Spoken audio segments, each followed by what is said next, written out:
Hello people, this is Altar of Wisdom. Sorry, I've been not doing any video for several weeks.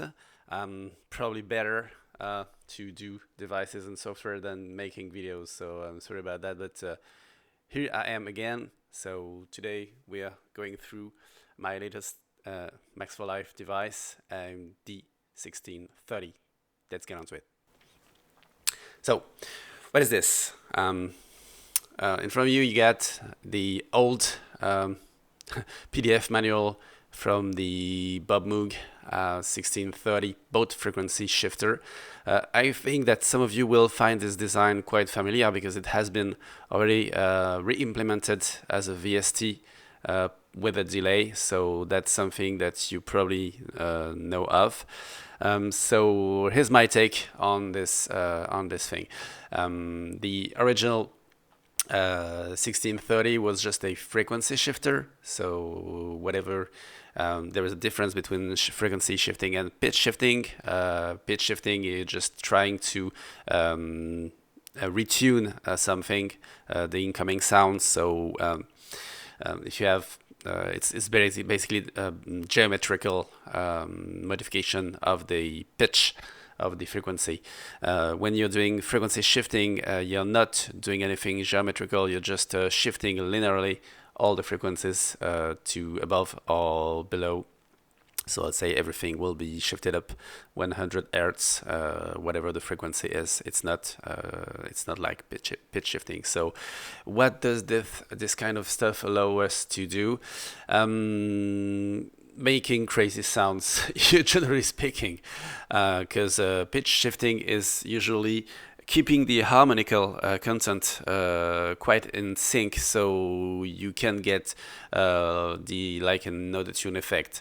When you're doing frequency shifting, you just break the relationship between all the sounds of the incoming material, so you usually get something which is not harmonical anymore. So it's really for effects that you will probably use this kind of software.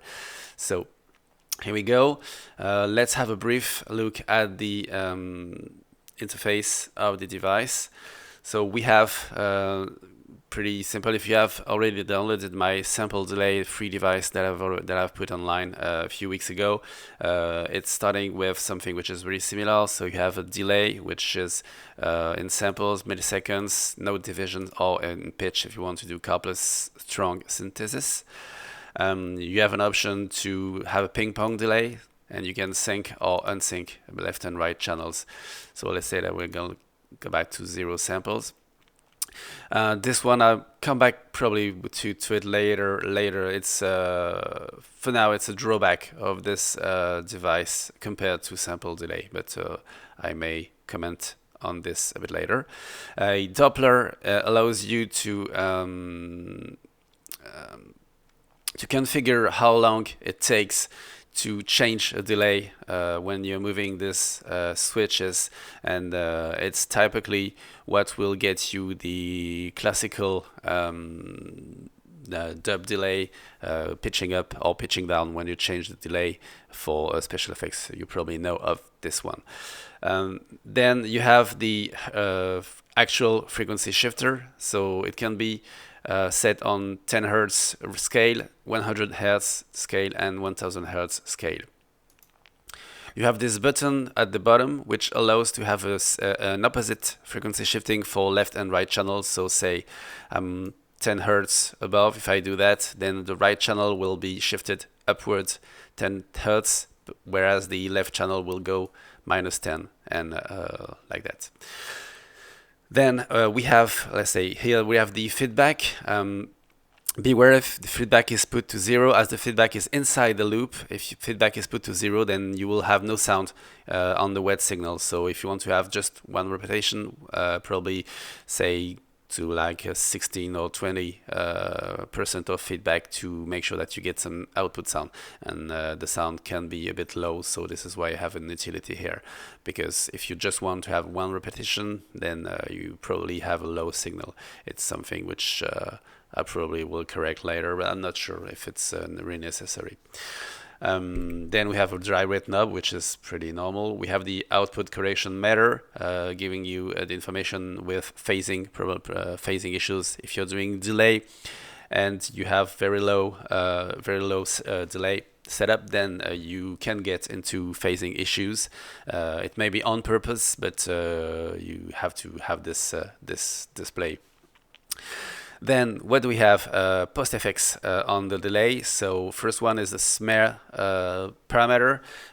Basically, the smear allows you to spread the outgoing frequencies, and so it blurs to some extent the output delay. So it allows to have something which is less crystalline, less metallic probably, and it diminishes also the feedback.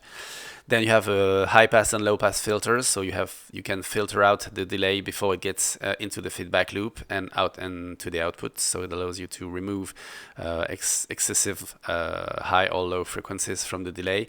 Beware, because you're doing frequency shifting. So if you have, for example, very low values, then you can get into very low frequencies. So it's probably necessary to filter out the low frequencies.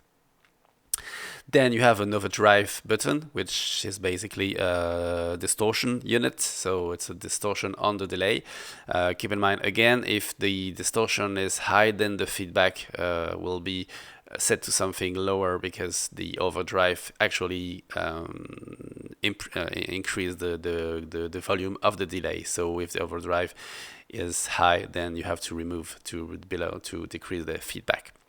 And finally, we have a bitcrush, because everyone wants bitcrush on the delay. So let's see what we have in this tiny LFO button. So you will recognize the something which is similar to the Max for Life LFO, the usual live device, but with the modulation metrics here. So we have the rate here, we have the shape, jitter and smooth, as per generally speaking, and we have here modulation to the delay, left delay, so you can modulate downward or upward. Same for the right delay, so you can say you have upward and backward opposite. That's why I put two different knobs. And we have also a way to modulate the frequency shifter itself. So for example here, if I'm 1 kHz, then this button allows to say if we are going just one direction or on both direction. If I'm 01, sorry for the name, I didn't figure out a proper name for that, then the frequency shifting will go from 0 to 1 kHz. But if I'm doing that, then the frequency will go to -1 kHz to 1 kHz. And the impact of this one is that if you're going this way and you have a symmetrical LFO, then you will be ping-ponging between -1 kHz and 1 kHz. So in the end, you won't have any frequency shift of the overall material, but we'll listen to that. It's probably better to have a listen. So let's remove all that and just listen to it on a simple material. Let's say I'm gonna go on this percussion loop. So I'm just listening to the initial signal.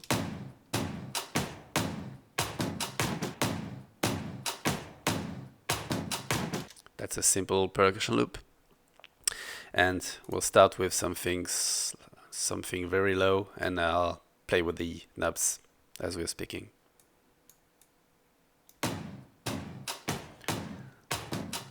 So feedback is low, frequency shifter is low, so we have some kind of phaser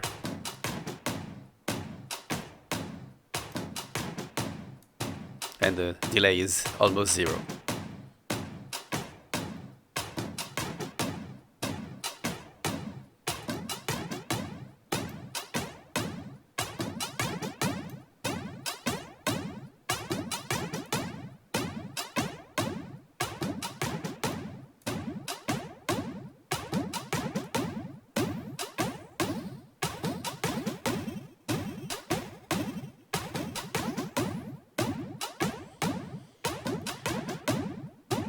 If I play with the delay, say I'm good. Okay, now 15 minutes. And I put some doppler. So you hear the typical doppler effect of the modification of the delay.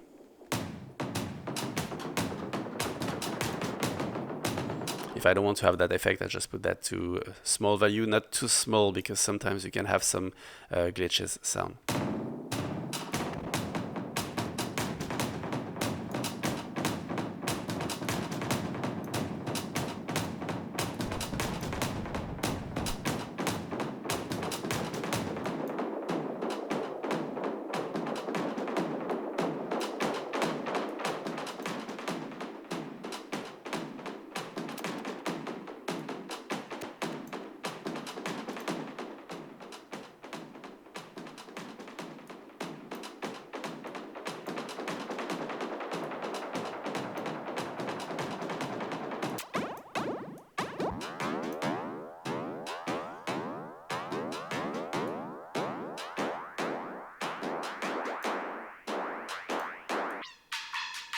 If I put very high values, then we get into real effects, so creative usage, because you don't hear anything which is similar to the original except for the rhythm.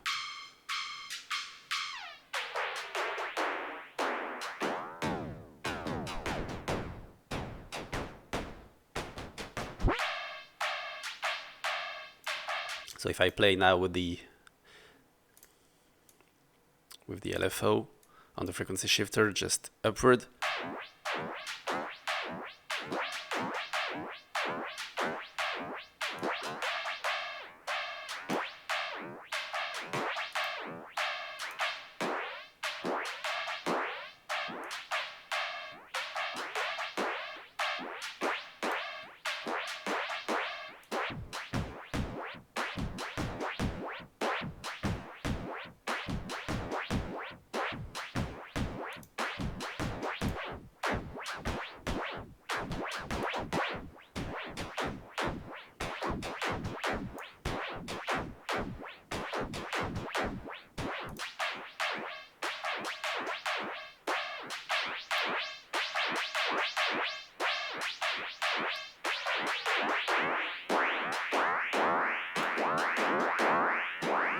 So it's really getting in creative usage.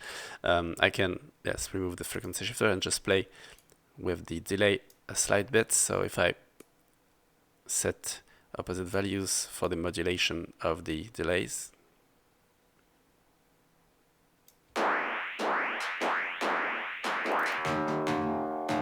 Okay, now I just removed the frequency shifter and just playing with the delay, so you actually get a doppler effect, and there is no frequency shifting per se, but you have some pitch shifting due to the change of the delay.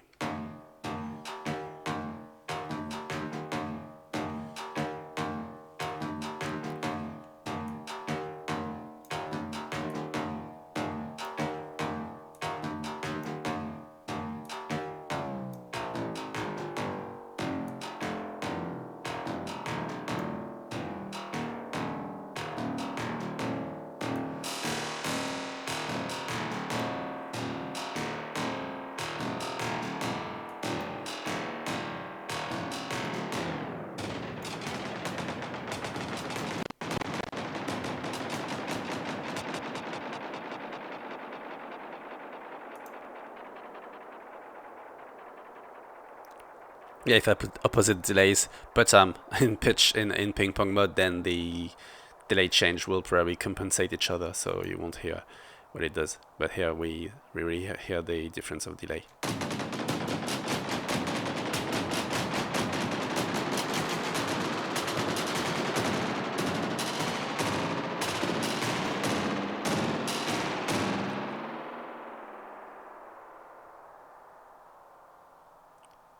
Pretty crazy.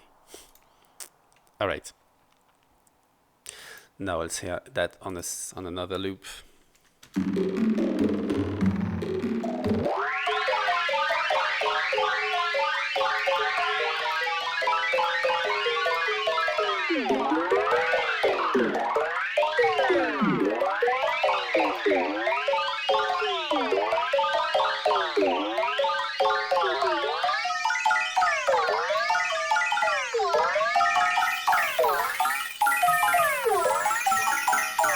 helps not to.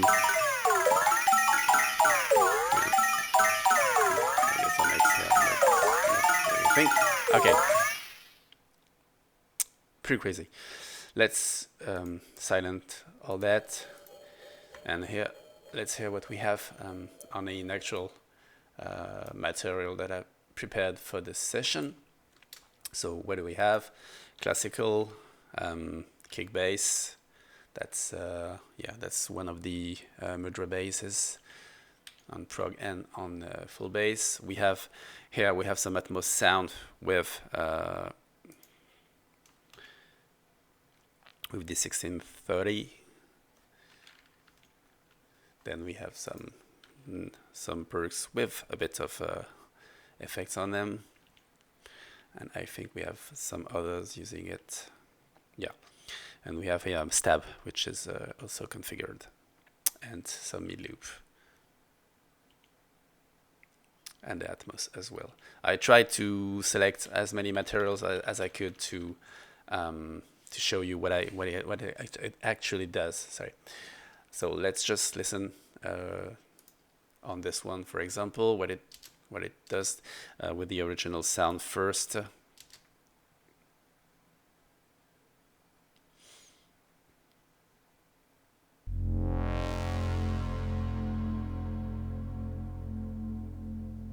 Nice bass. Let's activate the module.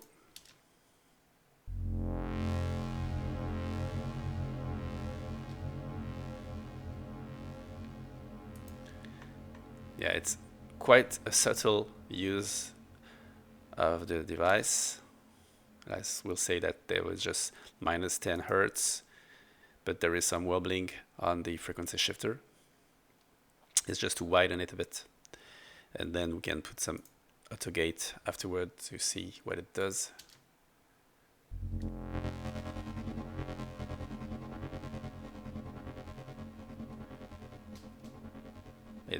It gives the sound a bit more movement and groove. Then the close hats without.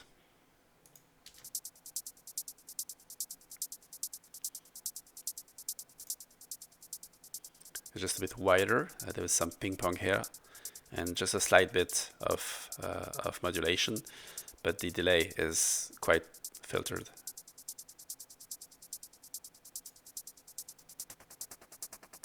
So you could play with it and automating the crush, for example, to create some movement and before a break, or to change a bit the sound of the hi-hats.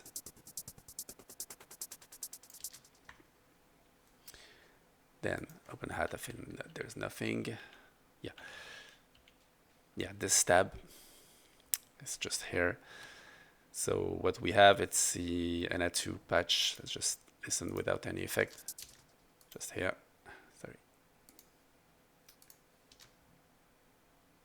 And no sound. No, that's the wrong track, sorry.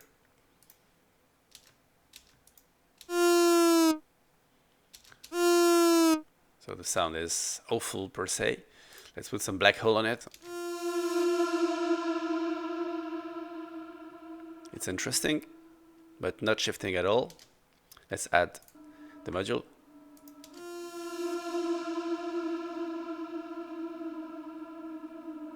Very slowly pitching down and disappearing in the void.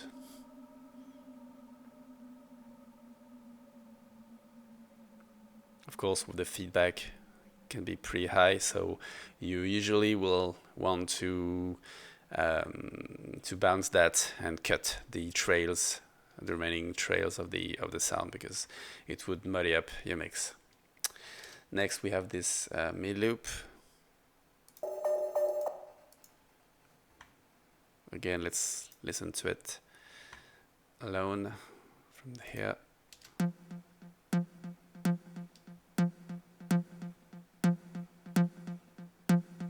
The mid sound with the module.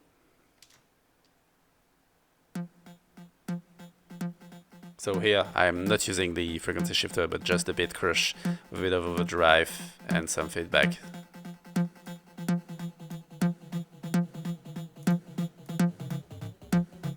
But I can add some.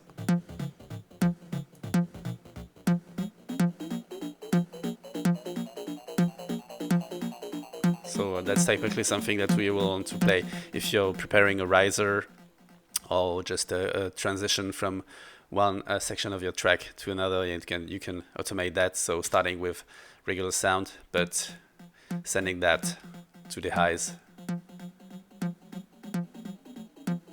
You keep the original sound, but you have more and more high frequency contents like a riser. And if you remove the dry signal, then you only have the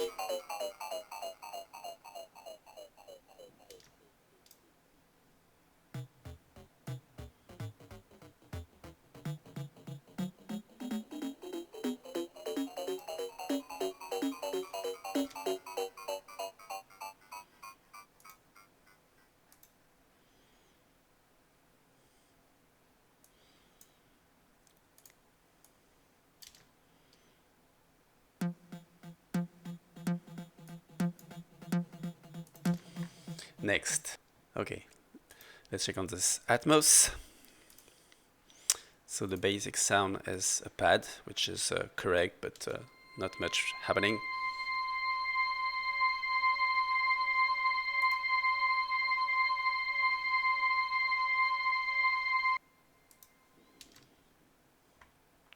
Get a bit of, yeah, high pass, some reverb, and then the module, which is automated. Let's check out the automation. It's just the shifter, so I've just played a bit with the frequency shifter. Let's see what it does.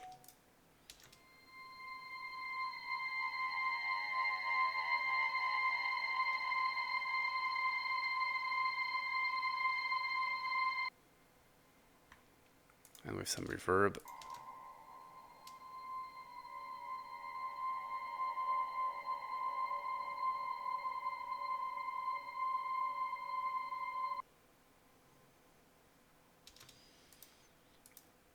And we have this serum patch as well.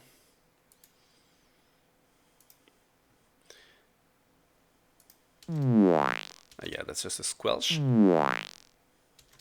Very simple one. We can have a look at it. Yeah, some a very basic squelch. Playing on with the coarse pitch and the filter cutoff to create the squelch effect. But we have D1630.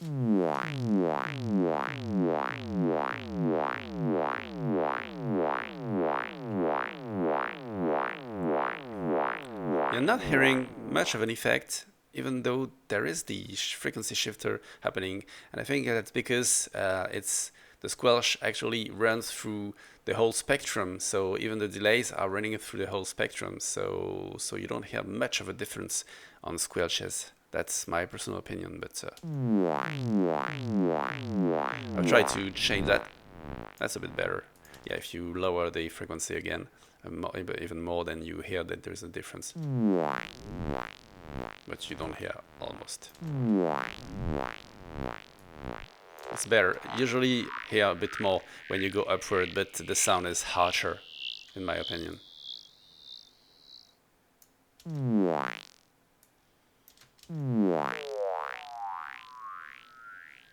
Yeah, the sound is much more noticeable in this direction, but I personally don't like it that much. It's really up to, that's creative usage, so can as well.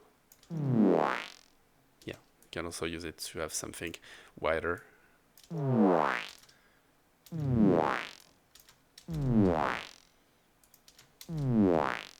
Wider with a ping pong.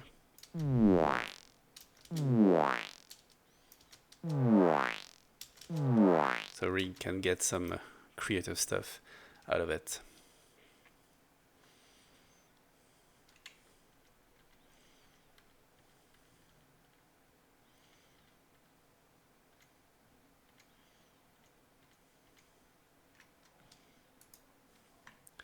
And is it the only one, the last one? No, I have this cowbell as well. Yeah.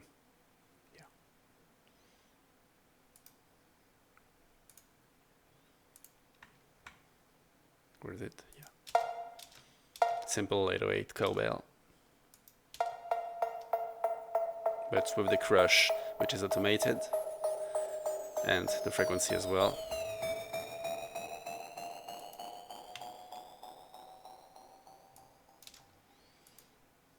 So we have the crush, which is automated. We have the delay shifter as well, and the feedback. Usually the feedback is quite high during the sound, but then you want to put that down to 0 to make sure that the sound disappears, or else you can bounce that in place and then cut the remainder, fade out, whatever you want. That's the technique with all these, all the delays, reverbs, and all that stuff. I mean, sometimes you can't get the exact length and duration you want, and you want to muddy up. You don't want to muddy up your tracks, so you bounce that in place, render, and then you just cut the remainder to make sure that it doesn't go longer than expected.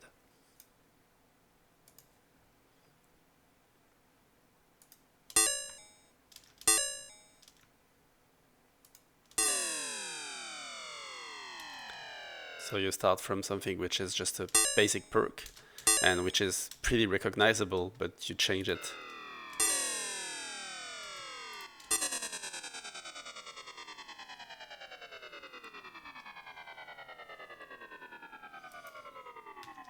I'm not sure if I've automated anything on this one. No, there's no automation. It's probably better to put some and to kill the...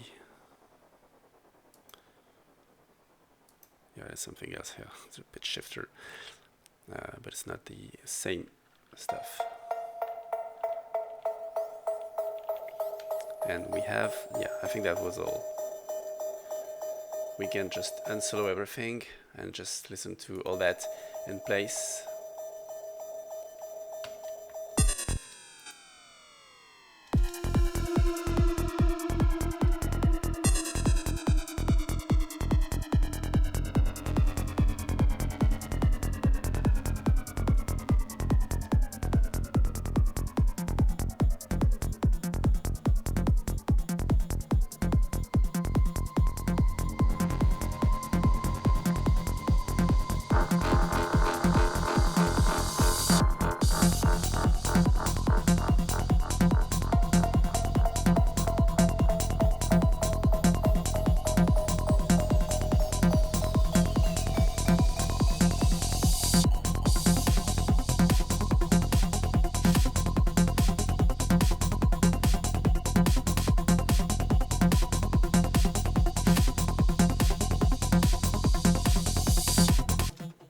Yeah, of course, you will not want to use the same effect again and again in your track.